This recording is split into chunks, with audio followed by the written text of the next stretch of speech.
ദിവസങ്ങളോളം ഇങ്ങനെ സങ്കടപ്പെട്ടിരിക്കുന്ന ചില കുട്ടികളുണ്ട്.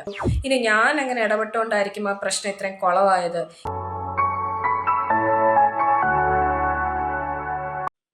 എന്തെങ്കിലും പ്രശ്നങ്ങൾ ഉണ്ടായിക്കഴിഞ്ഞാൽ അതിനെപ്പറ്റി ദിവസങ്ങളോളം ചിന്തിച്ച് സമാധാനം നഷ്ടപ്പെടാറുണ്ടോ? എന്നാലും അങ്ങനെ പറയണ്ടായിരുന്നു. ഇതെങ്ങനെ സംഭവിച്ചു? ഇനി ഞാൻ അങ്ങനെ ചെയ്തുകൊണ്ടായിരിക്കും ഇങ്ങനെ പ്രശ്നങ്ങളൊക്കെ ആയേ എന്നൊക്കെ ചിന്തിച്ചിട്ട് നമ്മൾ സെൽഫ് ബ്ലെയിം എല്ലാം ചെയ്യാറുണ്ട്. സൈക്കോളജിയിൽ ഇതിനെ റുമിനേഷൻ എന്നാണ് പറയുന്നത്. നമുക്ക് ശരീരത്തിൽ ഒരു മുറിവുണ്ടാകുന്നു എന്ന് കരുതുക. നമ്മൾ അതിനെ എപ്പോഴും ഇങ്ങനെ തൊട്ടിരിക്കുക, അല്ലെങ്കിൽ സ്ക്രാച്ച് ചെയ്തുകൊണ്ടിരിക്കുക. അങ്ങനെയെങ്കിൽ എന്തായിരിക്കും സംഭവിക്കുക? ആ മുറിവ് ഒരിക്കലും ഉണങ്ങാതെ അവിടെ തന്നെ ഇങ്ങനെ നിലനിൽക്കും, അല്ലേ? അതുപോലെ തന്നെയാണ് ഈ റുമിനേഷനും. മനസ്സിന് ഒരു മുറിവുണ്ടാകുന്നു, ആ മുറിവിന്റെ ആഴം കൂട്ടുന്ന കാര്യമാണ് റുമിനേഷൻ. ഇവിടെ നമ്മൾ മുന്നോട്ട് പോകുന്നതിന് പകരം ഒരു സർക്കിളായിട്ട് ഇങ്ങനെ ചിന്തിച്ചുകൊണ്ടേയിരിക്കുകയാണ്. അതായത് ഒരു പ്രോബ്ലം ഉണ്ടായാൽ അതിനെപ്പറ്റി ആലോചിച്ച് ആലോചന തുടങ്ങിയ സ്ഥലത്ത് തന്നെ നമ്മൾ അവസാനം എത്തിച്ചേരുന്നു. മുന്നോട്ട് പോകാൻ കഴിയാതെ ഒരു ലൂപ്പായിട്ടായിരിക്കും ഇത് നമുക്ക് ഫീൽ ചെയ്യുന്നുണ്ടാവുക. കുറേ ആലോചിച്ചാൽ ഇതിന് പരിഹാരം കാണാൻ പറ്റും എന്നൊക്കെ ആയിരിക്കും നമ്മൾ കരുതുന്നത്.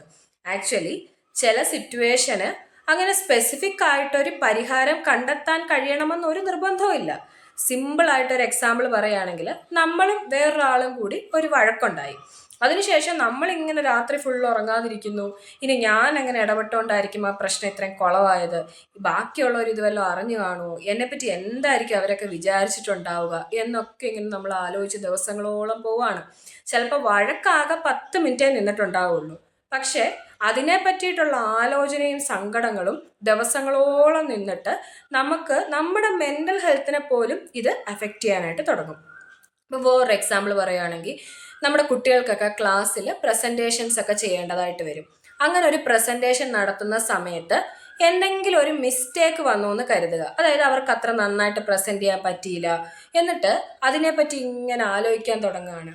എൻ്റെ കുഴപ്പം കൊണ്ടാണ്, അല്ലെങ്കിൽ ഞാൻ എവിടെ പരിപാടി അവതരിപ്പിച്ചാലും ഇങ്ങനെയാണ്, ഞാൻ എപ്പോഴും കൊണ്ട് കുളവാക്കും, പിള്ളേരൊക്കെ എന്നെപ്പറ്റി എന്തുമായിരിക്കും വിചാരിച്ചിട്ടുണ്ടാവുക എന്നൊക്കെ പറഞ്ഞ് ഫുൾ കോൺഫിഡൻസും കളഞ്ഞ് ദിവസങ്ങളോളം ഇങ്ങനെ സങ്കടപ്പെട്ടിരിക്കുന്ന ചില കുട്ടികളുണ്ട്.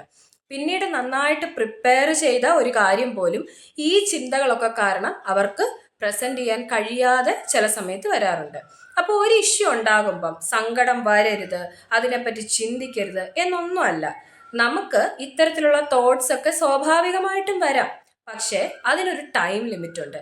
ടൈം കഴിഞ്ഞാൽ നമ്മൾ ആ ചിന്തകളെയൊക്കെ എടുത്തു കളഞ്ഞേക്കണം. അതുമായി മുന്നോട്ട് പോകാനോ അതിന്മേൽ ചിന്തിച്ചുകൊണ്ടിരിക്കാനോ പാടില്ല. ആങ്സൈറ്റി, ഡിപ്രഷൻ, ട്രോമ റിലേറ്റഡ് ആയിട്ടുള്ള മെൻ്റൽ ഹെൽത്ത് ഇഷ്യൂസ് ഇതൊക്കെ ഉള്ള ആളുകളിൽ റുമിനേഷൻ ടെൻഡൻസി നല്ല രീതിയിൽ കാണാറുണ്ട്. അപ്പം ഇതുകൊണ്ട് വലിയ പ്രശ്നങ്ങൾ ഉണ്ടാവാം. എന്താണെന്ന് വെച്ചാൽ നമ്മുടെ ഇമോഷൻസ് ഭയങ്കര ഹെവി ആയിട്ട് നമുക്ക് ഫീൽ ചെയ്യാൻ തുടങ്ങും. കൂടുതൽ നമ്മൾ ആങ്ഷ്യസ് ആവും, ഉറക്കക്കുറവ്, ശ്രദ്ധക്കുറവ്, അങ്ങനത്തെ പ്രശ്നങ്ങളൊക്കെ ഉണ്ടാവും. അപ്പോൾ ഈ പ്രശ്നങ്ങളൊക്കെ വരുമ്പോൾ നിങ്ങൾ സങ്കടപ്പെട്ടോളൂ, ചിന്തിച്ചോളൂ. പക്ഷെ അതിങ്ങനെ മുന്നോട്ട് കൊണ്ടുപോകരുത്. കളയേണ്ടടുത്ത് കളയേണ്ട സാധനങ്ങൾ കളഞ്ഞു തന്നെ പോവുക.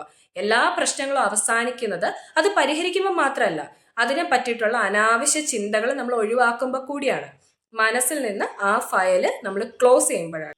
Sometimes peace begins the moment you stop reopening the same emotional file every night. Thank you.